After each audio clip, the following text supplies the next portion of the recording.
2018년도 제3회 임상심리사 2급 필기 71번 문제부터 75번 문제까지 풀이를 시작하겠습니다. 71번 문제입니다. 다음에서 보여주는 철수 엄마의 행동을 가장 잘 설명한 것은? 철수의 엄마는 아침마다 철수가 심한 떼를 쓰면 기분이 상하기 때문에 철수가 떼를 쓰기 전에 미리 깨우고 먹여주고 가방을 챙겨서 학교에 데려다주는 행동을 계속하고 있다. 정답은 4번 회피 조건 형성입니다. 회피 조건 형성에 대해서 설명을 드리겠습니다. 회피 조건 형성은 피험자가 혐오 자극으로부터 도피하는 것을 먼저 학습하고 난 다음에 혐오 자극을 회피하는 것을 학습하게 되는 부적 강화의 한 형태를 말합니다.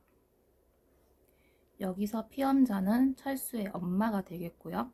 혐오 자극은 철수가 심한 떼를 쓰는 것, 그리고 이 혐오 자극을 회피하기 위해 철수가 떼를 쓰기 전에 미리 깨우고 먹여주고 가방을 챙겨주는 도피 조건 형성을 하고 있음을 나타냅니다. 따라서 정답은 4번이 되겠습니다. 73번 문제입니다. 다음 중 면적 질문의 유형과 예로 잘못 짝지어진 것은? 1번 개방형 질문, 내담자의 반응에 대한 책임과 융통성을 줄 수 있는 질문, 응답자가 원하는 어떤 방식으로든 대답할 수 있는 질문입니다. 질문의 예로는 그때 어떤 경험을 했는지 말해 주시겠어요? 등이 있습니다. 1번 보기를 보면 당신은 그 상황에서 분노를 경험했나요? 라고 나와 있는데 이때 대답은 예 또는 아니요로 대답을 할 수 있기 때문에 이것은 개방형이라기보다 폐쇄형 질문에 해당됩니다. 그래서 답은 1번이고요. 나머지 보기에 대해서도 알아보겠습니다. 촉진형 질문, 내담자의 대화를 독려하는 질문입니다. 조금만 더 자세히 이야기해 주시겠습니까? 라는 것들이 있습니다. 명료형 질문, 명확성과 확실성을 얻기 위한 질문입니다. 당신이 그렇게 느꼈다는 말인가요? 라는 질문 등이 있겠습니다. 직면형 질문, 불일치와 반대를 반문하는 질문입니다. 이전에 당신은 이렇게 말했는데요? 라는 질문 등이 해당되겠습니다. 74번입니다. 집단치료의 치료 요소에 대한 설명으로 옳은 것은? 1번 보편성, 2번 희망고치, 3번 카타르시스, 4번 이타성. 이 보기에 대한 설명을 옆에 넣어 놨는데요. 하나씩 알아보자면 보편성, 다른 집단원들의 문제를 접하게 되면서 나만 문제가 갖고 있는 것이 아니라 대부분의 사람들도 문제를 갖고 있다는 것을 알아차리는 것입니다. 보기를 보시면 다른 사람들도 자신과 비슷한 문제와 걱정을 가지고 있다는 것을 알게 된다. 이것은 정답이 되겠습니다. 희망고치, 집단 구성원 중 자신과 비슷한 문제로 고통받았던 사람들이 치료의 효과를 보이며 회복되어 가는 모습을 볼 때 자신의 문제에 대해서 희망감을 갖게 되는 것. 이것은 오타가 있네요. 2번과 비교해보면 집단 구성원들은 치료자와 다른 구성원들로부터 충고를 받을 수 있다.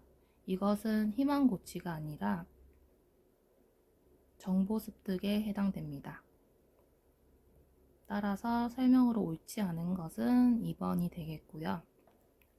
나머지 보기들도 알아보자면 카타르시스, 감정을 개방해 보는 경험을 통해 심리적 긴장감을 해소하게 되는 것을 말합니다. 집단 구성원들은 집단 수용을 통해 자기 존중감을 증대시킨다. 이것은 정답입니다. 이타성, 집단원들의 이야기를 들으면서 나 또한 그들에게 필요한 위로와 지지를 전해주고 도움이 되는 경험담을 오픈하며 내가 남들에게 중요할 수 있다는 것을 발견하는 것입니다. 집단 구성원들은 다른 구성원들로부터 배울 수 있다. 이것은 이타성에 해당됩니다. 그래서 옳지 않은 것은 2번 희망고치가 되겠습니다. 75번 문제입니다. 다음은 어느 항목의 윤리적 원칙에 위배되는가?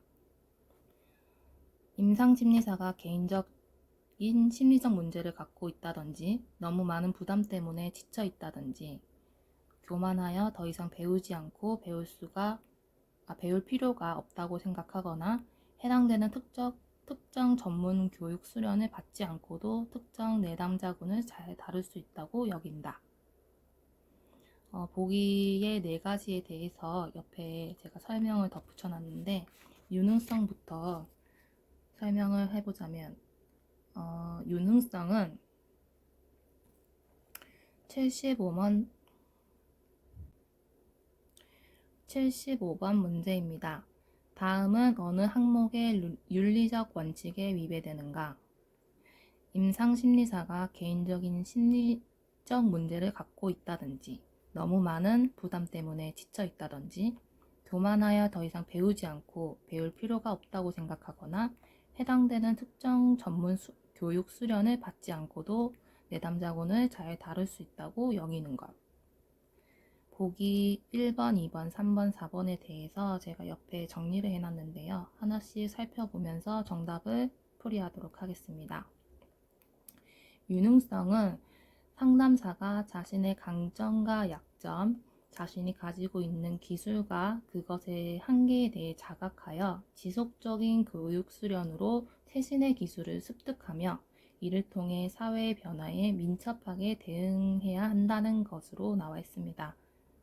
정답은 1번이 되겠고요. 여기서 임상심리사가 더 이상 배우지도 않고 자신의 심리적 문제를 갖고 있고 더 이상 전문적인 교육 수련을 받지도 않는다라고 나왔는데요. 이것은 유능성의 원칙에 위배가 되는 것으로 해석할 수 있습니다. 그래서 정답은 1번이 되겠고요. 성실성은 자신의 신념, 체계, 가치, 제한점 등이 상담에 미칠 영향력을 자각하고 내담자에게 상담의 목표, 기법, 한계점, 위험성, 상담의 이점, 자신의 강점과 제한점, 심리검사와 보고서의 목적과 용도, 상담료 지불 방법 등을 명확히 알린다.